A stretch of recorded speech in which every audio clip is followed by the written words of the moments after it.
નમસ્કાર, આપ જોઈ રહ્યા છો સ્પાર્ક ટુડે ન્યૂઝ। આણંદ જિલ્લા પંચાયત પ્રમુખ ઉપપ્રમુખની ચૂંટણી અંતર્ગત આજે ફોર્મ ભરવાની પ્રક્રિયા હાથ ધરવામાં આવતા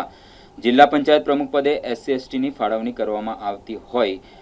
28મીના આણંદ જિલ્લા પંચાયત ચૂંટણીના પરિણામ જાહેર થતાં કુલ 40 પૈકી 33 બેઠક પર ભાજપના અને 7 બેઠક પર કોંગ્રેસના વિજય થતા જિલ્લા પંચાયતના પ્રમુખ પદ માટે કોંગ્રેસના વિજય મહિલા ગૌરીબેન તડવી વિજય બની શકે તેવી સંભાવના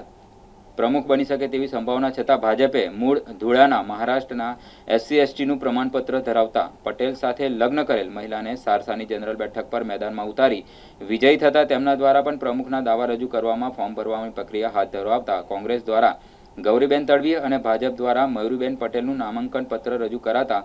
તેની ચકાસણી હાથ ધરવામાં આવતા મયુરીબેન પટેલનું નામાંકન રદ કરવામાં આવ્યું હતું। ગૌરી તડવીનું નામાંકન માન્ય રાખવામાં આવતા 7 બેઠક પર વિજય કોંગ્રેસના હાથમાં જિલ્લા પંચાયત પ્રમુખ પદે સુકાન જવા સાથે ઉપપ્રમુખ માટે ભાજપનું એકમાત્ર જીલુભાઈ ઝીંગાનું ફોર્મ રજૂ કરવામાં આવતા